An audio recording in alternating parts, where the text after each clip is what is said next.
Madame, Monsieur, bonsoir. Voici les titres qui font l'actualité de ce mercredi. Le président rwandais Paul Kagame est en Côte d'Ivoire pour une visite d'État de 48 heures. Arrivé ce mercredi en matinée avec son épouse, il a été reçu par leur couple présidentiel ivoirien. Paul Kagame a été reçu également en audience par Alassane Ouattara. Les détails de cette première journée dans ce journal. La première dame de Côte d'Ivoire, Dominique Ouattara, également présidente fondatrice de Children of Africa, a reçu une ambulance offerte à l'hôpital mère-enfant de Bajarville. Cette ambulance est un don du directeur régional de l'UNFPA.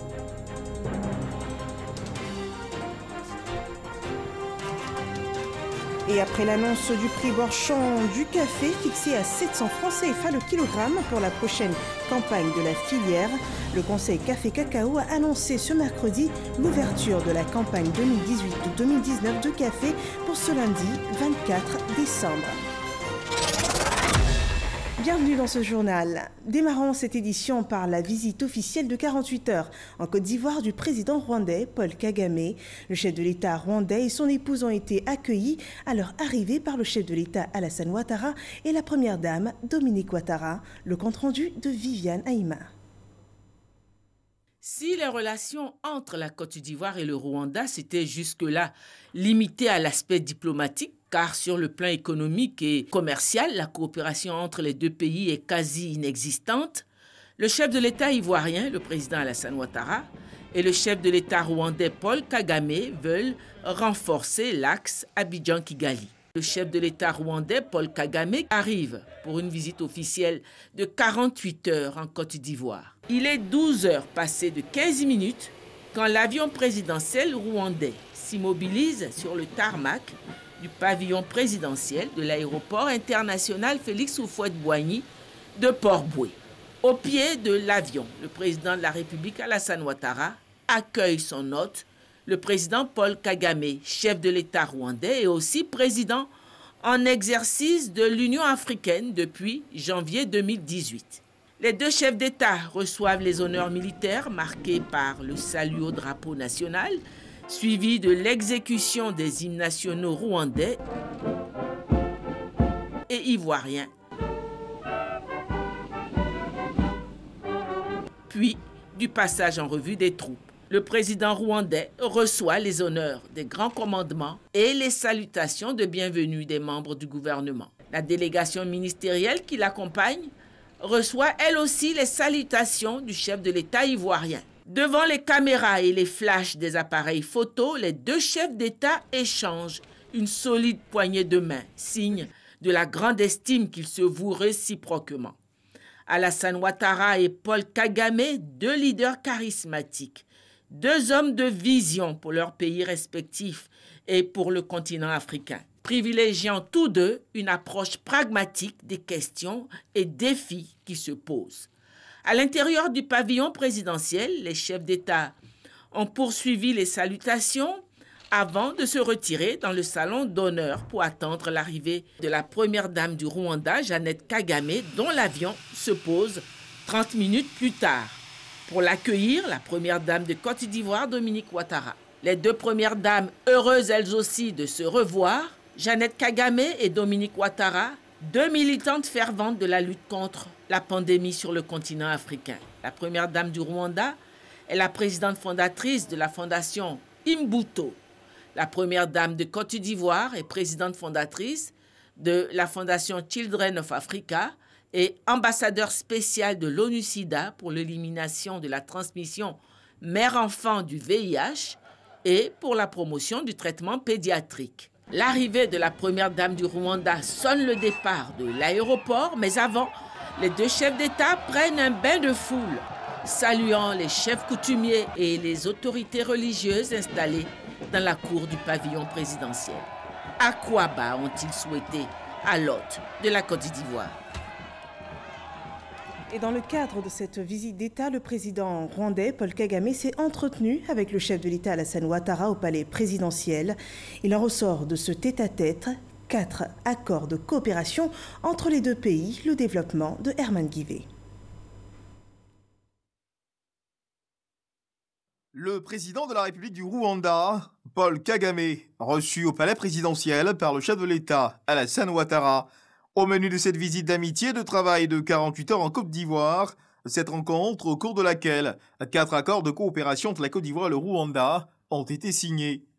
Un accord relatif à l'exemption de l'obligation de visa. Il vise l'exemption réciproque de l'obligation de visa d'entrée, de transit et de séjour pendant 90 jours au profit des ressortissants des 2 pays, détenteurs de passeports diplomatiques, de service ou ordinaires, en cours de validité, aux fins de faciliter leur circulation sur leur territoire respectif.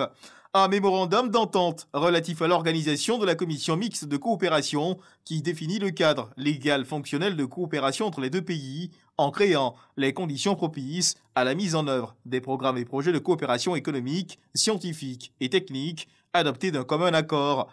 Un protocole d'accord relatif aux consultations politiques entre le ministère des Affaires étrangères de la République de Côte d'Ivoire et le ministère des Affaires étrangères et de la coopération internationale de la République du Rwanda qui institue des consultations politiques régulières entre les 2 pays en vue d'échanger leurs positions sur les questions d'intérêt mutuel. Enfin, un protocole de coopération en matière de modernisation de l'administration publique. Il a pour objet de définir le cadre de coopération et d'échange devant régir les relations des 2 pays en matière de modernisation de l'administration publique dans plusieurs domaines. Au terme de leurs échanges, le couple présidentiel rwandais a été convié à un dîner officiel offert en son honneur par le président de la République Alassane Ouattara et la première dame, Dominique Ouattara. Et l'hôpital mère-enfant de Bingerville reçoit une ambulance, un don reçu des mains du directeur de l'UNFPA par la première dame, Dominique Ouattara, également présidente fondatrice de Children of Africa. Le reportage de Viviane Haïma. Inauguré et mis en service officiellement le 16 mars 2018, l'hôpital mère-enfant de Bingerville, après presque une année de fonctionnement, vient d'obtenir une reconnaissance au plan africain, traduite par ce don d'une ambulance offerte par le directeur régional de l'UNFPA, l'organe des Nations Unies pour la population, Mabeng Ngom, qui était entouré pour la circonstance des représentants de l'ONU-SIDA et de l'UNICEF. Le don a été réceptionné par la présidente fondatrice de Children of Africa, la première dame de Côte d'Ivoire, Dominique Ouattara, qui a tenu à assister personnellement à cette remise. L'hôpital mère-enfant de Bingerville est une infrastructure sanitaire entièrement conçue et réalisée par la fondation Children of Africa sur fonds propres. Hôpital classé aux normes internationales de l'avis des autorités sanitaires de Côte d'Ivoire, il offre un large éventail de soins qui en fait une structure sanitaire de référence en matière de soins médicaux destinés aux couples mère-enfant. 200 consultations en moyenne sont enregistrées par jour. Avec une gestion de type privé mais ayant une vocation non lucrative, l'hôpital, selon son équipe dirigeante, compte au nombre de ses patients 25% d'indigents pris en charge gratuitement pour la totalité de leurs soins. Le directeur régional de l'UNFPA a félicité l'avènement de cette structure sanitaire qui vient relever l'offre de soins au plan sous-régional. Je voudrais vraiment dire combien nous sommes impressionnés par votre action qui, sur beaucoup de points, recoupe avec les priorités de notre organisation qui porte un peu sur la réduction à 0 des cas de mortalité maternelle. La visite que nous venons d'effectuer nous a permis de voir une parfaite synchronisation de nos actions. L'idée d'offrir cette unité mobile est vraiment un geste pour témoigner notre soutien à son action, notre soutien à l'ambition qu'elle a pour les populations d'Afrique, et nous pensons que c'est le début d'un partenariat avec la fondation Children of Africa. La présidente fondatrice de Children of Africa s'est réjouie de l'audience croissante de l'hôpital mère-enfant auprès des populations. Elle a promis un bon usage du don qui a été offert. L'hôpital reçoit en consultation plusieurs centaines de patients par jour et depuis son ouverture, 264 accouchements y ont été effectués à ce jour. En outre, 25% de la patientèle est constitué d'indigents qui sont pris en charge et soignés quasiment gratuitement à l'HME. Notre objectif était de soulager les nombreuses familles démunies qui ne peuvent avoir accès à des soins de santé. À ce stade de mon propos, je voudrais remercier sincèrement M. Mabeng Ngom, directeur régional de l'UNFPA, qui, à travers l'organisation qu'il dirige, remet aujourd'hui à l'hôpital Mère-Enfant de Bergerville une ambulance tout équipée. Chers frères, je vous remercie pour ce geste de soutien à notre endroit. Cette ambulance supplémentaire permettra une plus grande capacité d'action. L'hôpital pourra ainsi intervenir plus efficacement auprès des populations, même celles qui sont les plus éloignées. Le directeur régional de l'UNFPA et sa délégation ont par ailleurs effectué une visite guidée des différents services et installations de l'hôpital. Et restons dans le domaine de la santé. Le bilan de la lutte contre le paludisme en Côte d'Ivoire s'annonce plutôt satisfaisant. Des efforts sont faits pour lutter efficacement contre cette maladie dans le pays. Mais qu'en est-il des autres pandémies dont souffrent nos populations, à savoir le sida et la tuberculose? Le directeur du Fonds mondial en Afrique noire est en visite en Côte d'Ivoire. Il s'enquiert de l'état d'avancement. Le point avec Franck Wadio. Roselyne est agente de santé communautaire dans le village d'Amangwa, district de Yamsoko. Aujourd'hui, comme d'habitude, elle fait sa ronde. Et en fonction de ce que j'ai vu là-bas dans le ménage, peut-être que l'assainissement du cadre de vie, ou bien l'utilisation de la milda, ou bien la prise en charge sur l'enfant, bon, ça dépend de ce que j'ai vu, j'ai constaté dans le ménage, que je vais choisir mon thème. Son rôle, comme tout autre agent de santé communautaire, est d'être en avant-garde de la lutte contre le paludisme depuis les hameaux les plus reculés de la Côte d'Ivoire. Ce dans le cadre de la prise en charge à domicile et la prise en charge intégrée de l'enfant. Je suis partie à l'hôpital pour ma consultation. Ils m'ont donné des moustiquaires cadeaux, les comprimés cadeaux.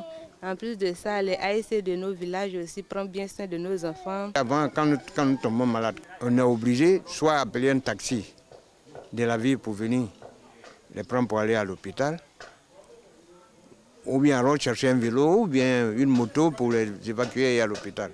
Et maintenant qu'il est là, il fait face aux problèmes qui arrivent. Si les bénéficiaires de cette nouvelle politique de santé sont satisfaits, le Fonds mondial, premier bailleur de la lutte contre le sida, le paludisme et la tuberculose dans le monde, veut le constater par lui-même. Peter Sands, son directeur exécutif, accompagné de l'ambassadrice de la santé mondiale pour la France, est ici pour la première fois au contact des populations rurales. Après une trentaine de minutes d'observation, le haut cadre du Fonds mondial a pu se faire une idée de l'utilisation des fonds mis à la disposition des acteurs locaux de la lutte. J'ai été beaucoup impressionné par les actions qui sont menées par les ACS, les travailleurs communautaires au sein des communautés. Cette assistance qu'ils apportent aux communautés et aux familles, c'est quelque chose qui m'a beaucoup impressionné.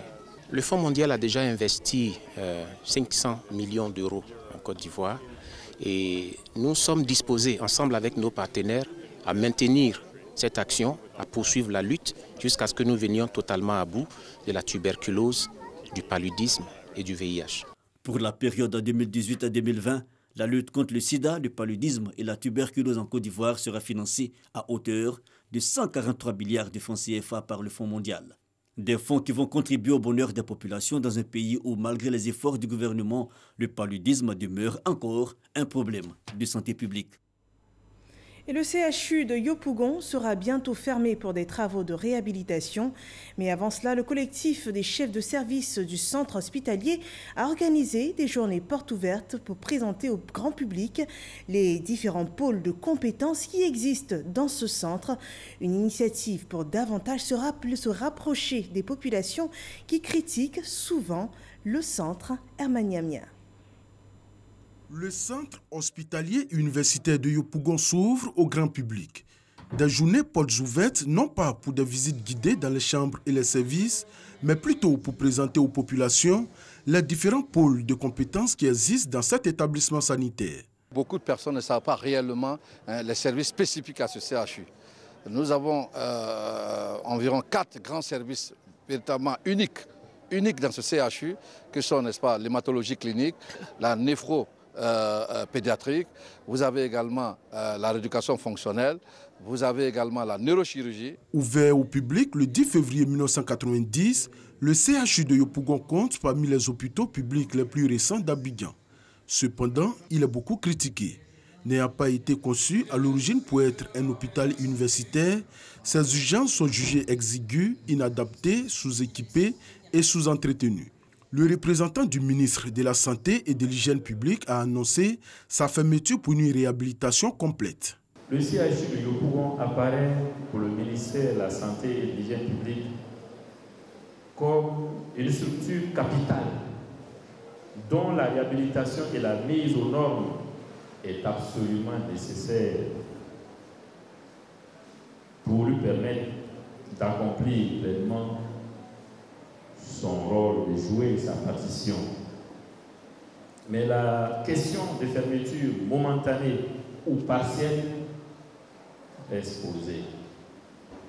Cette situation ne manque pas évidemment de nous interroger sur le devenir de certains patients des services de neurochirurgie, d'hématologie clinique, de rééducation fonctionnelle, de néphrologie pédiatrique, mais les questions de prise en charge également des drépanocytaires qui n'existent nulle part ailleurs en Côte d'Ivoire. Ces journées portes ouvertes ont été l'occasion pour les initiateurs de célébrer les 10 ans d'existence de l'unité de néphrologie pédiatrique. La première responsable de ce service a plaidé pour une subvention de l'État pour faciliter la prise en charge des malades. Nous demandons aujourd'hui l'aide, l'accompagnement, la subvention de l'État de Côte d'Ivoire qui offre aux adultes de la dialyse à 1750, tandis que l'enfant est encore à 80 000. Sur 30 enfants qui arrivent en pédiatrie pour des soins de néphrologie pédiatrique, seulement moins de 10 à peu près accéderont aux soins par manque de moyens financiers. En 10 ans d'existence, l'unité de néphrologie pédiatrique a bénéficié du soutien de plusieurs partenaires techniques et financiers, ce qui lui a permis de prendre en charge des dizaines d'enfants malades du rein. Et passons à un tout autre domaine à présent. Ce mercredi, le Sénat, la deuxième chambre du Parlement, a clos sa session ordinaire 2018. La séance a été présidée par Jean-Noah Oussoukwasio, président de l'institution. Et retenant que lors de cette première année d'exercice, le Sénat n'a pas pu fonctionner à plein régime. Il n'a donc pas pu légiférer en raison de la non mise en place des organes qui le constituent. Les explications de Mahama Traoré.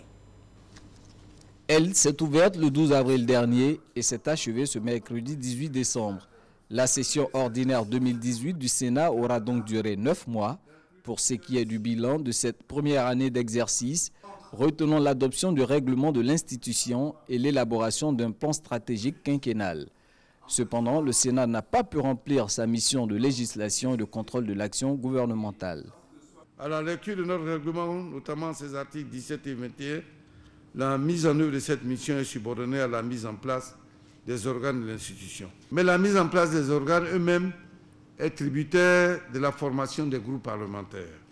À ce jour, seul le Parti démocratique de Côte d'Ivoire, PDC-IRDA, a satisfait à cette demande en m'adressant la liste des membres de ce groupe parlementaire accompagnée d'une déclaration publique tenant lieu de programme d'action politique comme le prescrit l'article 12, alinéa 4 de notre règlement. Cette situation a nécessairement eu un impact sur le bon déroulement de la présente session.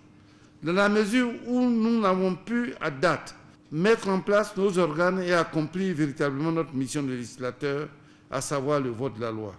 Toutes ces difficultés ont entraîné la suspension de la navette parlementaire par le président de la République, conformément à la Constitution. Le Sénat ne peut donc pour l'instant statuer sur la vingtaine de projets de loi qui lui ont été soumis par le gouvernement. Pour autant, son président Jean-Noah Oussoukwasio se veut optimiste quant à la mise en place prochaine des organes. Aucune grande œuvre humaine ne s'est construite sans difficulté. Soyons fiers, chers sénateurs de notre session, qui s'achève de notre œuvre de pionnier. Je voudrais espérer que nous nous retrouvons très bientôt en session extraordinaire pour la mise en place de nos organes. Je vous exhorte à ne point céder au découragement, à la résignation, à la fébrilité. La Côte d'Ivoire nous regarde. Les Ivoiriens d'ici et de l'extérieur attendent de nous efficacité et transparence dans le vote de la loi et le contrôle de l'action gouvernementale. 62 sénateurs sur les 66 étaient présents à la clôture de la session ordinaire 2018. La prochaine session ordinaire s'ouvrira le jeudi 11 avril 2019. Et je vous propose de suivre à présent les réactions des sénateurs à la suite de cette session. Ce n'est qu'un début, peut-être un peu laborieux, mais que la machine prendra, que le Sénat se remettra véritablement en marche pour apporter ce qui est attendu de lui au développement de la Côte d'Ivoire et à l'avancement de la démocratie dans notre pays. Nous avons senti également la mobilisation des sénateurs. C'est à croire qu'ils ont conscience, les sénateurs ont conscience du rôle, de leur rôle de pionnier. Et donc, ils sont vraiment motivés, mobilisés pour le travail. Je pense que les partis politiques sont interpellés et qui permettront aux sénateurs de mettre en place le groupe parlementaire de sorte que nous puissions tous travailler en symbiose pour un but unique, la Côte d'Ivoire. Mais je suis vraiment désolé de n'avoir pas pu participer au vote des lois comme cela est prévu, disons par l'absence de mise en place des groupes parlementaires. J'ose espérer que cela va se faire rapidement, de sorte que le Sénat se mette au travail dès la rentrée prochaine. C'est une nouvelle institution qui vient de commencer ses pas. Les pas, il faut aller doucement, mais sûrement. C'est pas tout n'est pas rose, mais on va appréhender les quelques difficultés et puis par la suite, ça va aller. Je suis confiante pour l'avenir. Je sais qu'à la reprise, nous allons prendre les choses à main, nous allons partir de plus belle et nous allons travailler. Et des populations motivent leur autorité à l'appartenance au RHDP unifié. Il s'agit des populations de la commune d'Ara. Elles demandent l'intégration du maire sortant, Kwaku Tano, au RHDP unifié. La population d'Ara clame ainsi son appartenance au rassemblement des oufouettistes pour la démocratie et la paix. Charles Tatou. Commune d'Ara. Plusieurs membres d'associations féminines et masculines acquis à la cause de l'ex-maire manifestent leur appartenance au RHDP unifié.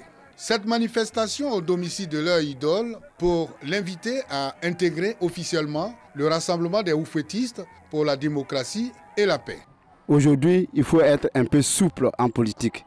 Et nous avons trouvé qu'il est temps que nous nous rallions à un parti politique. Le président Alassane Ouattara, vu ce qu'il fait, vu le repeuplage, vu le goudron, vu ce qu'il se passe en Côte d'Ivoire, nous savons, donc nous avons poussé notre maire, nous lui avons demandé de suivre ce parti-là. Et que nous tous, ici à Ara, nous sommes du RHDP à compter de ce jour. Vous êtes venus me faire cette proposition. Et soyez certains que je vais m'adresser très rapidement aux dirigeants de ce vaste mouvement qui parle de Félix Houphouët-Boigny, leur apporter ce message, plein de sens d'ailleurs.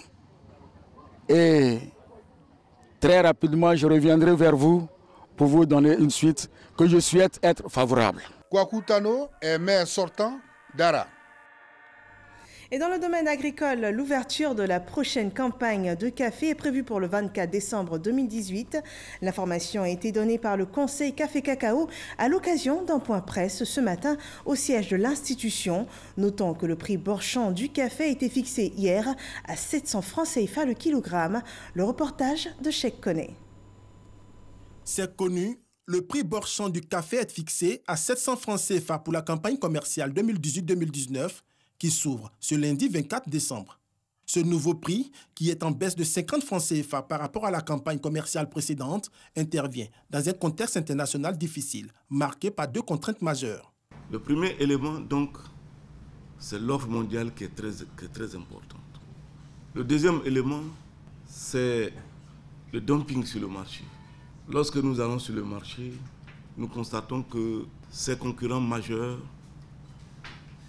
font des décotes sur le prix jusqu'à 250 $ la tonne, soit environ 140 francs le kilo. Face à ces difficultés liées au marché mondial, le prix Borchamp serait de 533 francs CFA. Or, le gouvernement, pour maintenir l'équilibre, a fixé ce prix à 700 francs CFA. Le président de la République a estimé qu'il ne pouvait pas descendre en dessous de 700 francs. C'est un effort considérable de plus de 21 milliards. Brahima Koné a invité tous les acteurs de la filière à respecter les règles de qualité. Il les a par ailleurs assurés sur les dispositions prises pour éviter le blocage de la commercialisation, comme vécu à la précédente campagne. Heureux, les producteurs ont salué les efforts du gouvernement. Quand nous regardons le prix actuellement sur le marché international, on ne doit pas dépasser 500 francs. Ça veut dire que le gouvernement ivoirien a subventionné ce prix à hauteur de 21 milliards. Il faut aller prendre de l'argent ailleurs pour venir compléter ça aux producteurs. Je pense que ça se félicite, ça se mérite. Et nous disons merci au chef de l'État. La production annuelle du café en Côte d'Ivoire est estimée à 50 000 tonnes. Le gouvernement entend la relever à 200 000 tonnes d'ici à 2020. Dans le domaine de l'énergie, pour l'amélioration de la production de l'électricité, un accord a été signé ce mercredi entre l'État de Côte d'Ivoire et la CIPREL pour la construction d'une nouvelle centrale thermique.